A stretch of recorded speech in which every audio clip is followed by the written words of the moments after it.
Hola, bienvenidos a todos a este nuevo episodio de este podcast Newsletter 2022 de PMI Nuevo Cuyo. El día de hoy estamos con Daniel Abellá. Hola Daniel, ¿cómo estás?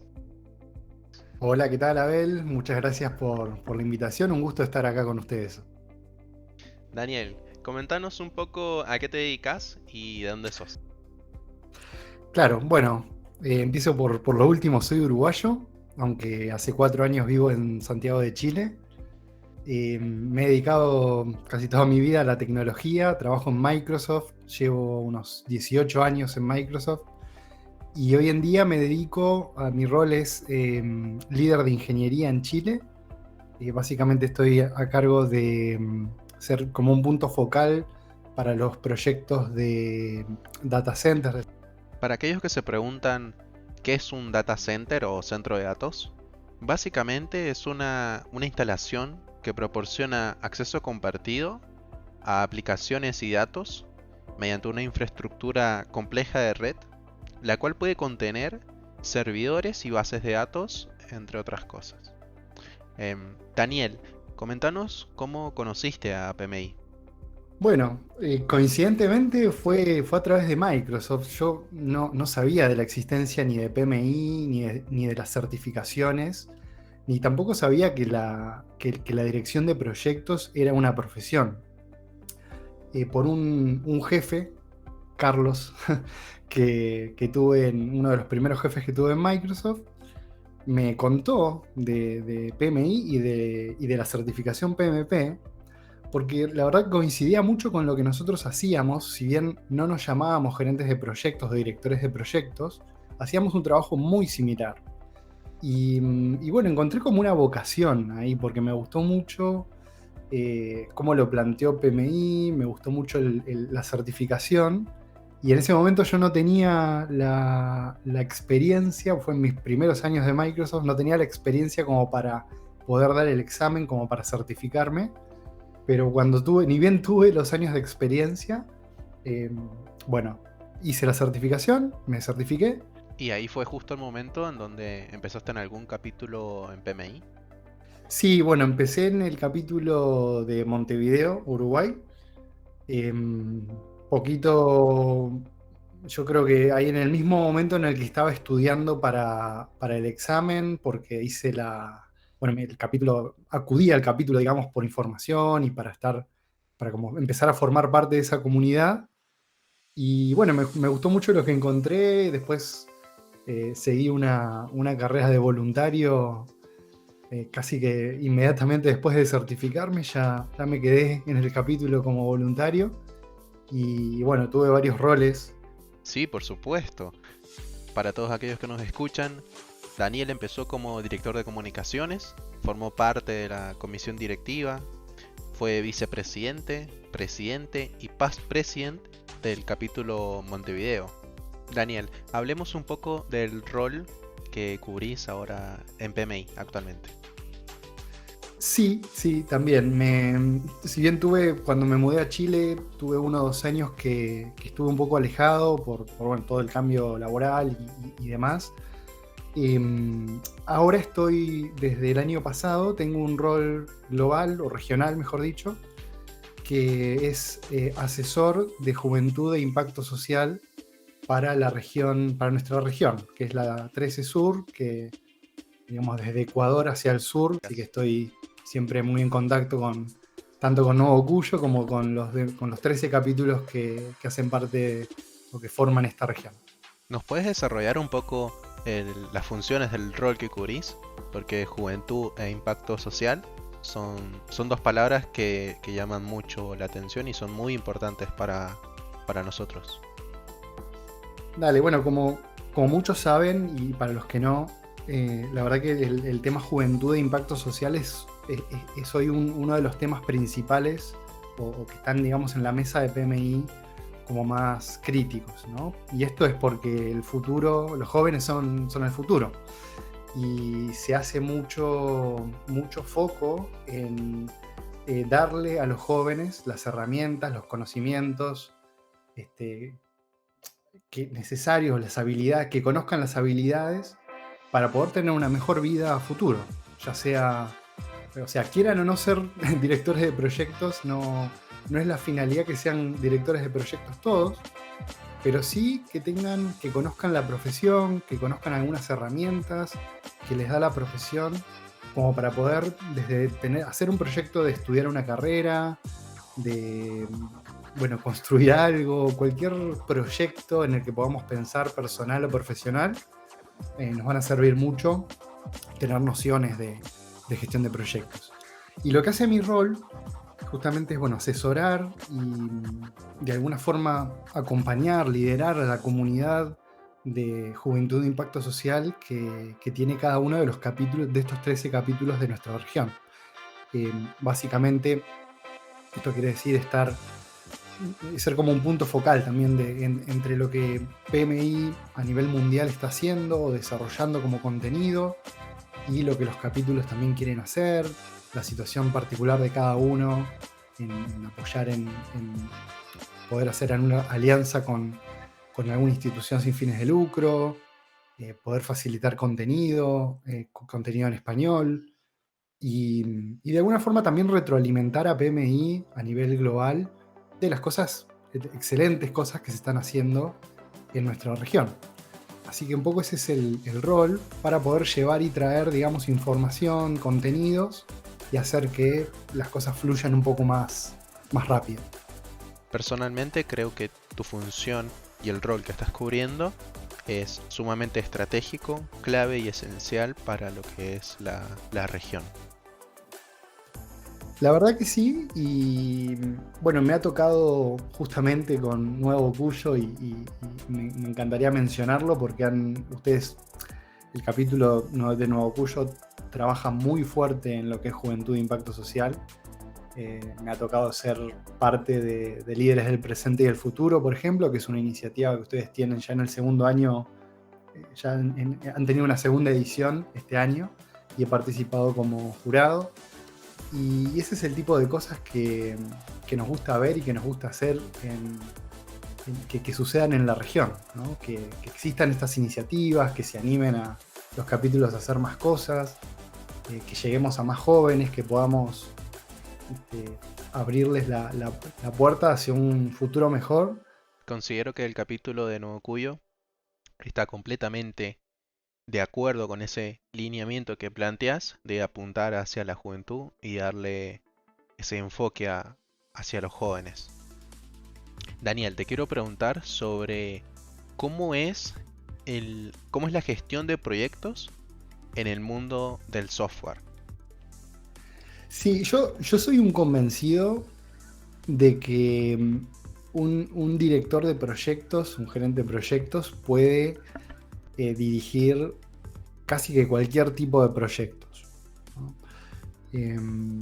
Ahora, claro, tener conocimientos de la industria donde uno está en este caso de la tecnología, te da una ventaja, digamos, que en la que vas a poder ahorrar tiempo, ser un poco más, optimizar un poco más tus decisiones.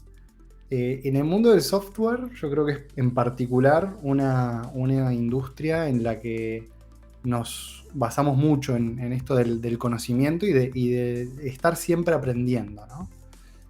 Porque la verdad que uno, aunque haga una carrera, no sé, de ingeniería en computación, por ejemplo, solo ese conocimiento no le va a alcanzar para después salir al mercado laboral y llevar adelante toda su vida profesional. Entonces, tanto los programadores como los arquitectos, como los gerentes de proyecto dentro de la industria de la información, de la tecnología, tienen que estar, sí, siempre ayornados y dedicándole mucho a esto de su desarrollo de carrera, ¿no? Hoy más que nunca, estamos viendo muchas personas que cambian de carrera, que deciden hacer otras cosas, dedicarse a otro tipo de proyectos, por ejemplo, o cambiar de industria, o cambiar de rol dentro de la misma industria. Y eso conlleva, obviamente, una necesidad de aprender, ¿no? De aprender para ayornarse a ese nuevo proyecto o a esa nueva industria. Hablando un poco sobre la pandemia que nos tocó vivir, ¿notaste algunos cambios que tuviste que hacer en cuanto a la gestión de proyectos o en el ámbito laboral? Sí, muchas.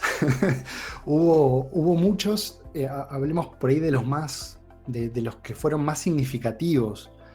Yo creo que a todos nos pasó al inicio de la pandemia, o a la mayoría, que claro, estábamos en esta suerte de home office, de oficina en nuestra casa, al menos los que pudimos seguir trabajando remoto, y sobre todo en temas de tecnología o de información, en el que nos encontramos con una nueva realidad en la que teníamos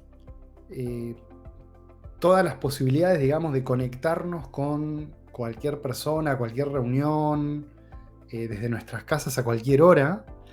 Y eso al principio generó ciertos efectos, diría hasta negativos, en cuanto al balance entre la vida profesional y personal, ¿no? Porque bueno, es como que costó mucho buscar o encontrar esa frontera de horario, por ejemplo, ¿no? Sin ir más lejos de cuándo empieza, cuándo termina mi día laboral, de hacer las pausas, por ejemplo, para ir a comer, de hacer un recreo. O sea, nos quedamos sin ciertos espacios que antes teníamos, como por ejemplo el trayecto mismo desde nuestra casa a nuestra oficina, que en muchos lugares, y a mí, bueno, en Santiago, acá de Chile, me tocaba a veces tener mucho tráfico, por ahí demorar un poco más de lo normal en llegar a la oficina, pero eran momentos en el que uno no estaba trabajando. Eran momentos en el que uno estaba por ahí escuchando un podcast como este, por ejemplo, o música, o cualquier cosa, o pensando en cualquier cosa. Y esos tiempos se fueron. Los tiempos del almuerzo en la oficina, o de tomar un café, y pasamos a estar conectados, no sé, desde 8 de la mañana a 6 de la tarde o más, en reuniones una tras otra. Yo me acuerdo que tenía dolor de cabeza esas primeras semanas. Y claro, al principio no me daba cuenta, pero estaba haciendo mucho más y recibiendo mucha más información, escuchando muchas más cosas, hablando mucho más que en un día normal antes de la pandemia. Entonces eso hizo, y de hecho nosotros en Microsoft lo medimos, porque tenemos, bueno, nuestras herramientas de colaboración, y sabemos, por ejemplo, que desde que empezó la pandemia ahora, subieron 153% las reuniones por persona. Entonces estamos participando en más reuniones, estamos teniendo más chats, estamos haciendo más llamadas, estamos quedándonos hasta más tarde. Esos son hechos que sacamos de estos reportes de lo que vemos de los usuarios, de nosotros como empleados internos en Microsoft. Y estamos también en este efecto como de multitasking, como de hacer muchas cosas a la vez de forma más pronunciada, ¿no? De hecho, hay otra métrica que medimos, que es que más o menos la mitad, del 50, un poquito más del 50% de las personas están haciendo otra cosa cuando están en las reuniones, ¿no? Están escribiendo cosas que se puedan medir, como mandar un mail o hacer un chat nuevo fuera de esa reunión. Imagínense lo que sucede que no podemos medir, ¿no? Como por ejemplo estar viendo algo en el celular, etcétera, etcétera, ¿no? O sea, ese 50% es queda corto, yo creo, y todo ese efecto son cosas que aprendimos con la pandemia, y nos cambió la forma de trabajar y nos tuvimos que adaptar, ¿no? Ahora hemos aprendido mucho de estos 2 años, pero cuando empezamos fue un poco prueba y error, porque no teníamos el manual de cómo reaccionar, de cómo teníamos que operar, digamos, en equipos que antes trabajaban quizás 100%, muchas personas trabajaban 100% en sus oficinas, cara a cara, tanto con sus compañeros de trabajo, como con sus clientes, como con sus socios de negocio, y pasaron a trabajar 100% remoto. Entonces ahí fue fuerte ese cambio, y bueno, también fue una adaptación. Este, la tecnología nos mostró que se podía hacer.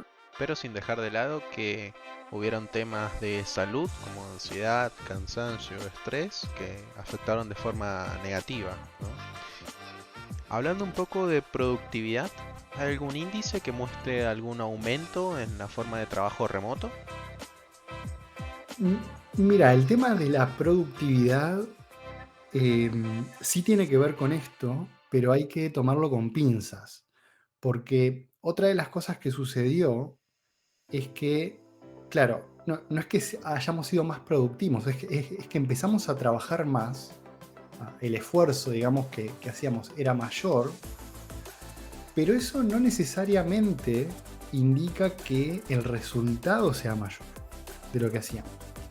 Porque muchas veces era, o sobre todo al principio, y me acuerdo de esas primeras semanas de oficina en casa, uno iba un poco como con la corriente de reuniones y de querer estar en todo y de subirse una reunión tras otra, poco tiempo para procesar toda esa información. Entonces, yo no puedo decir, sí, a ver, ¿sabes qué? Estaba siendo más productivo. Sí estaba haciendo más cosas, pero que no necesariamente me hacían más productivo. Yo después con el tiempo empezamos a aprender. De hecho, en Microsoft tuvimos un eslogan, digamos, en algún momento interno que decíamos, se puede decir no a las reuniones, porque queríamos realmente que las personas pudiesen tener también tiempos protegidos para poder hacer más trabajo de análisis, de pensar, de escribir. No es todo ir a reuniones y uno no puede resolver todo lo que tiene que hacer solo yendo a reuniones. También tiene que tener ese tiempo para poder procesar la información, para poder generar algo, sea cual sea tu rol, pero generar desde un artículo para publicar hasta un plan de proyecto, un registro de riesgos, si eres un director de proyectos. Entonces, esas cosas fueron parte de las que fuimos aprendiendo sobre productividad también en el camino. Sí, teníamos más tiempo, es verdad, porque claro, el tiempo de traslado, por ejemplo, ¿no? De la oficina ida y vuelta para algunas personas era mucho tiempo, eran como quizás 2 horas en el día o más en ir y volver de la oficina. Y ahora eso se había transformado en tiempo de reuniones. Tiempo que antes no teníamos para reuniones. De hecho, si mucha gente decía, bueno, yo no sé qué voy a hacer cuando pase la pandemia y vuelva a la oficina, no sé cómo voy a hacer para hacer todo lo que hago ahora, porque no podría tener la cantidad de reuniones, por ejemplo, con clientes que tengo estando en mi casa, pudiendo hacer una reunión tras la otra. Tal cual. De hecho, han empezado a plantear el trabajo por objetivos más que por horarios. Daniel, hay un espacio para vos, para que nos comentes sobre proyectos tanto personales como relacionados también con PMI. Bueno, genial. Yo, bueno, me fascina mucho esto de justamente de lo que estábamos hablando sobre el qué pasó en la pandemia, ¿no? ¿Qué es lo que sucedió? ¿Qué es lo que cambió? Y sobre todo relacionado a tecnología. Yo, además de mi rol en Microsoft y de mi voluntariado en PMI, una tercera cosa que hago es ser director académico de un diplomado de transformación digital en la Universidad Andrés Bello, aquí en Santiago de Chile. Y algo que ha sido protagonista en esta pandemia indiscutido, es la transformación digital justamente. Ha sido un habilitador a que las personas pudiesen poco tiempo, instantáneamente o poco tiempo, a los pocos días de haber comenzado la pandemia, trabajar desde sus casas, tal como lo hacían en la oficina.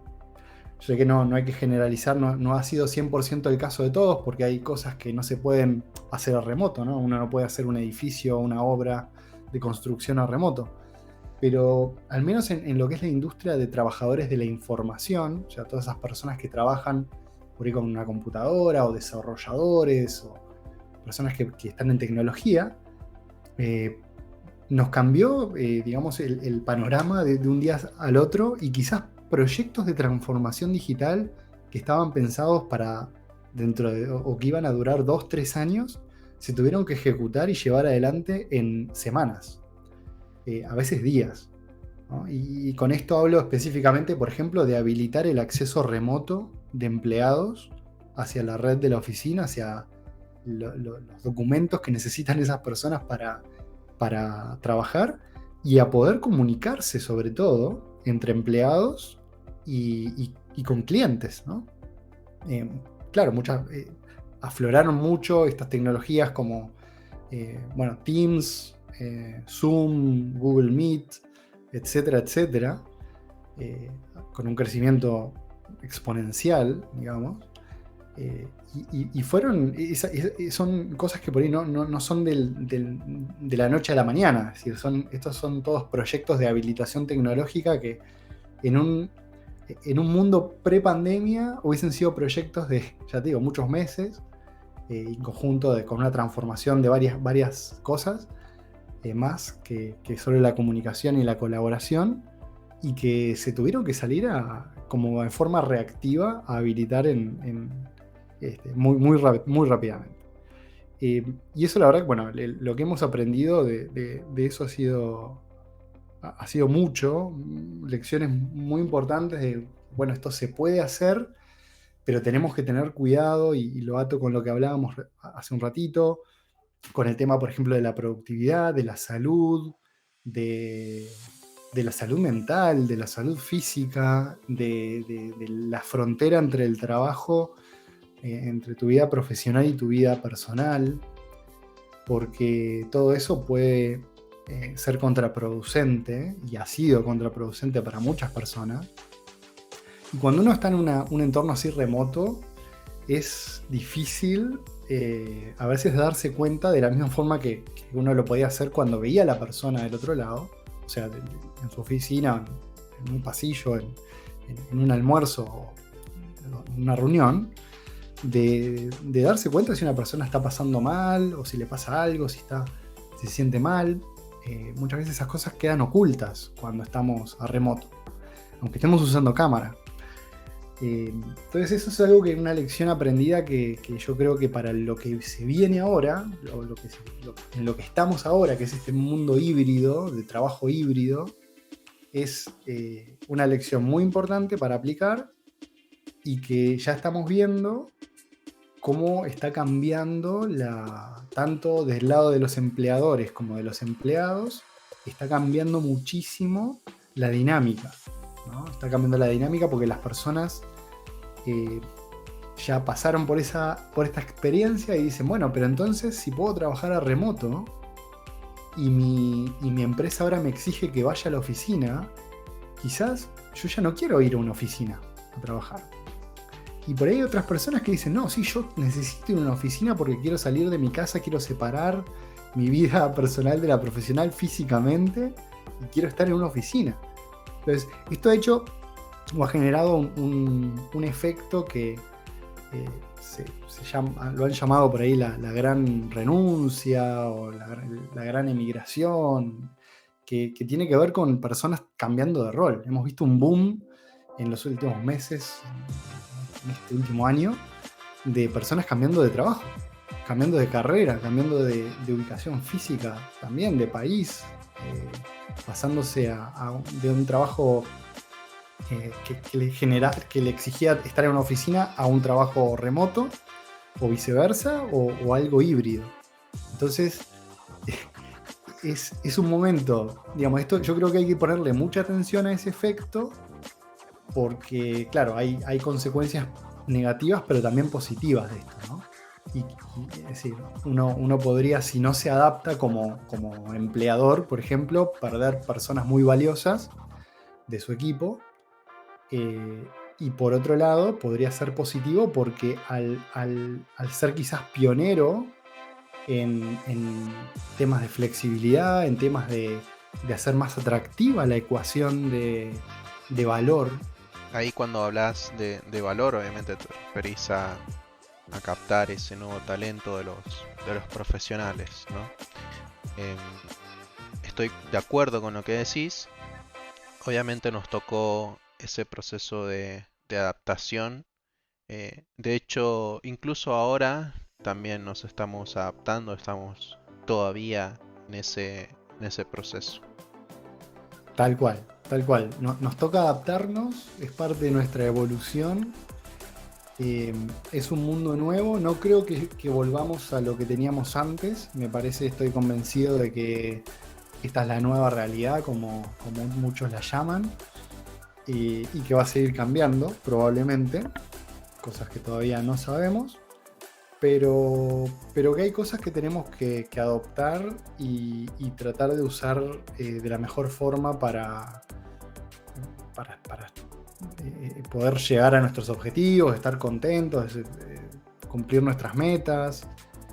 Todo lo que es la parte híbrida del trabajo, del futuro del trabajo, es súper interesante también, ¿no? En cómo hacer funcionar o hacer que se unan estos dos mundos, físico y online, porque vamos a tener seguramente en nuestros equipos, tanto sean, hablo de equipos de proyecto, pero también de otros equipos, ¿no? No tienen por qué ser cerrado al mundo de los proyectos. Eh, Vamos a tener que convivir en un mundo en el que algunas personas van a estar, y supongamos el caso de las reuniones, ¿no? Las reuniones, seguramente muchas o la mayoría de las reuniones sean reuniones híbridas. Reuniones en las que hay personas que están reunidas físicamente en una misma sala de reuniones, pero estén también colaborando en la misma reunión con otros colaboradores que estén de forma remota. Desde su casa, quizá en la misma ciudad, o desde otra parte del mundo. Ahora, hay un reto ahí, porque, claro, tener una reunión totalmente remota o totalmente presencial es más sencillo que tener una reunión híbrida. Y lo hemos notado sobre todo en las primeras reuniones híbridas, cuando se empezó a abrir un poco el tema de las restricciones de la pandemia, que claro, la gente que estaba reunida en sitio, en la oficina, pasaba de alguna forma por arriba, sin quererlo, ¿no? Sin maldad, pero pasaba por arriba de las personas que estaban de forma remota, que quizás no entendían todo lo que pasaba en la reunión, se perdían algunas cosas, el audio ya no era un audio así como, bueno, todos tenemos nuestro micrófono y nuestros audífonos y nos escuchamos perfecto, no. Había un audio en la sala, con un micrófono quizá en medio de la mesa, pero que escuchabas más al que estaba más cerca del micrófono, y si se forman dos conversaciones en paralelo, en simultáneo, no, ahí te perdés. Entonces, la tecnología está, tenemos que también darle un poco de foco a la cultura, ¿no? A la cultura de, por ejemplo, de tener normas de equipo de cómo deberían ser las reuniones híbridas. O sea, que aunque estemos en presencial, si hay personas a remoto, podamos usar la funcionalidad esta, por ejemplo, de levantar la mano, ¿no?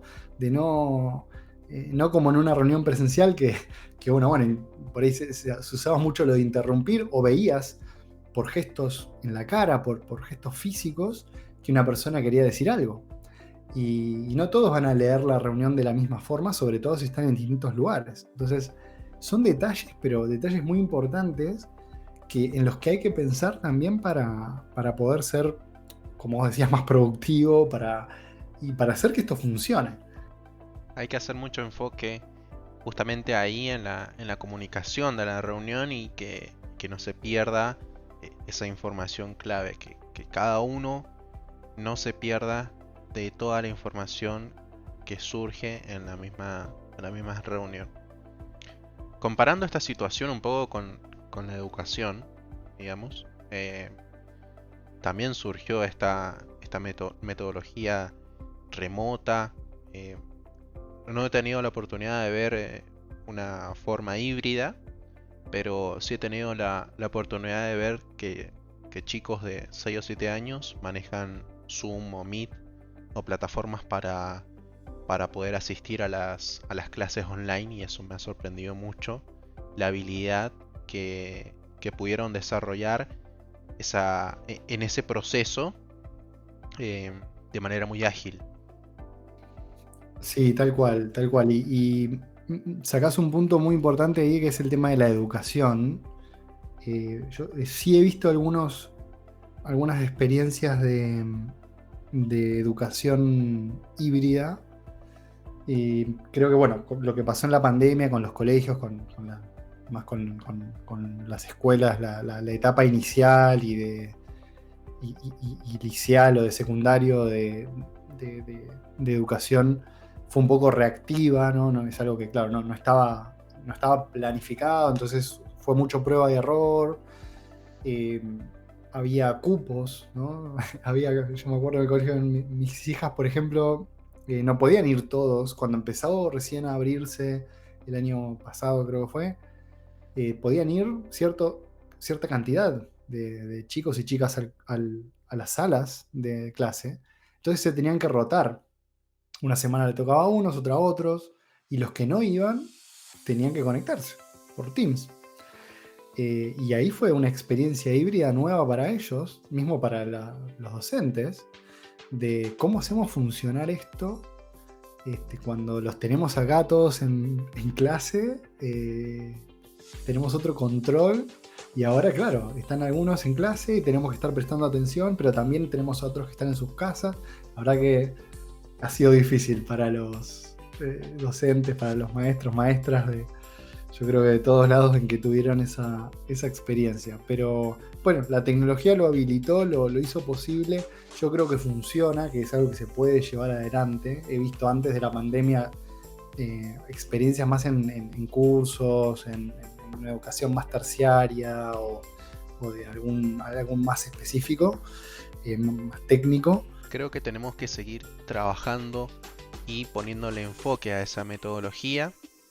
Personalmente, creo que solamente es cuestión de tiempo para que podamos sacarle el máximo provecho a la metodología, porque la metodología existe y con el tiempo vamos a poder aprovechar todo el potencial que nos ofrece.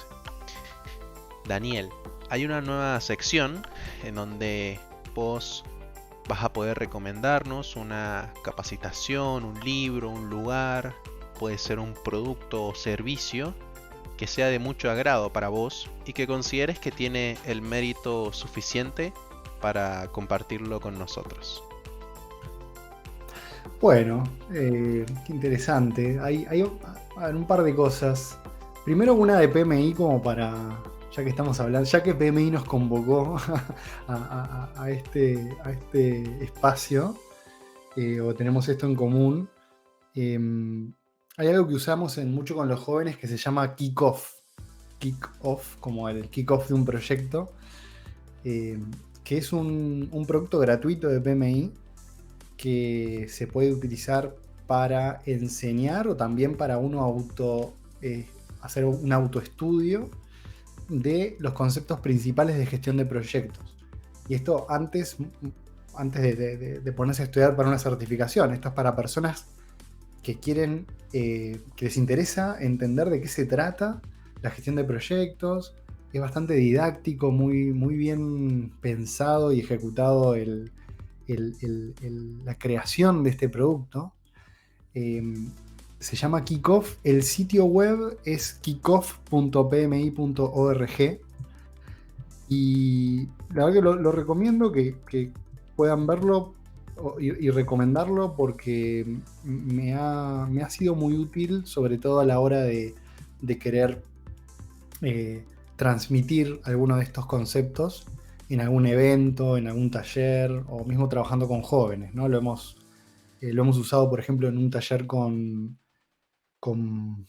no me acuerdo si eran cientos de chicos y chicas de Junior Achievement de distintas partes de Latinoamérica y la verdad que nos sirvió mucho. Fuera de lo que es PMI,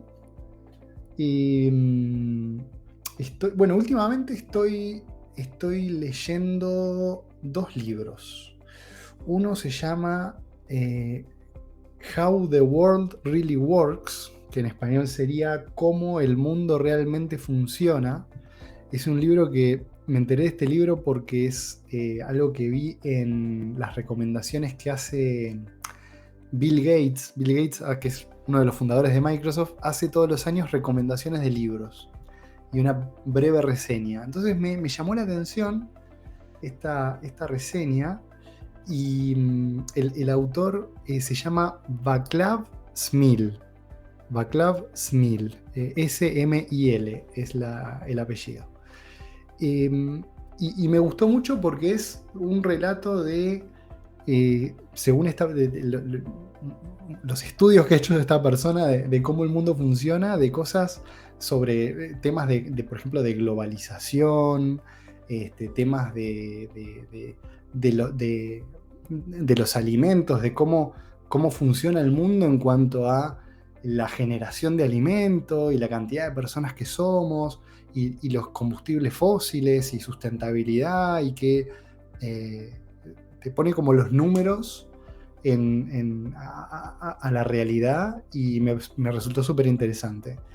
Y el segundo, que también es uno que empecé hace poco, que es de Angela Duckworth, se llama Grit, The Power of Passion and Perseverance, que en español es El poder de la pasión y la perseverancia.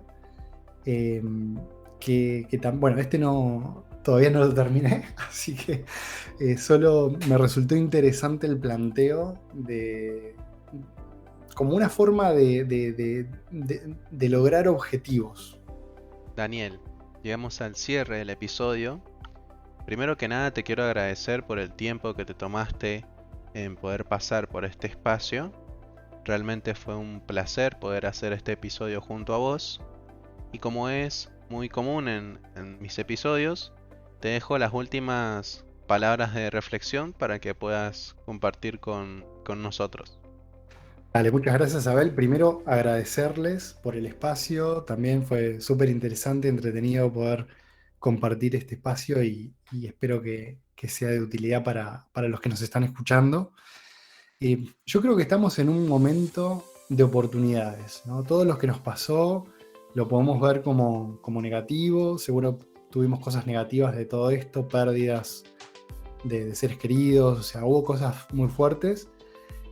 Aprendimos mucho también, y creo que si lo vemos desde el punto de vista positivo, es en qué momento de oportunidad estamos para los que, bueno, tanto para los que están por ejemplo, en una carrera o pensando en una carrera de dirección de proyectos, por todo lo que se viene. Hay un estudio de PMI que son las tendencias del trabajo, las macrotendencias se llaman, y se espera que para 2030, para el año 2030, en 8 años, en 7 años y unos meses, haya un déficit de millones, de 25 millones de gerentes de proyectos, por ejemplo. Y así está pasando en otros roles de tecnología, por ejemplo en ciberseguridad. Yo creo que hay una gran oportunidad para las personas, para tanto los que están estudiando, pensando en qué quieren hacer cuando egresen de sus colegios o de escuela, universidad, lo que sea, tanto también para las personas que ya tienen experiencia trabajando, están en el mundo profesional hace un tiempo o hace mucho tiempo. Estamos en un punto de inflexión en el que es muy la barrera hacia reconvertirse en cuanto a carrera, en cuanto a rol, en cambiar de trabajo, es muy accesible, por todas estas oportunidades que se están generando, ¿no? Y es algo a aprovechar. Me parece que es algo que cada uno puede ponerse sus objetivos y lograrlos, sean cuales sean, ¿no?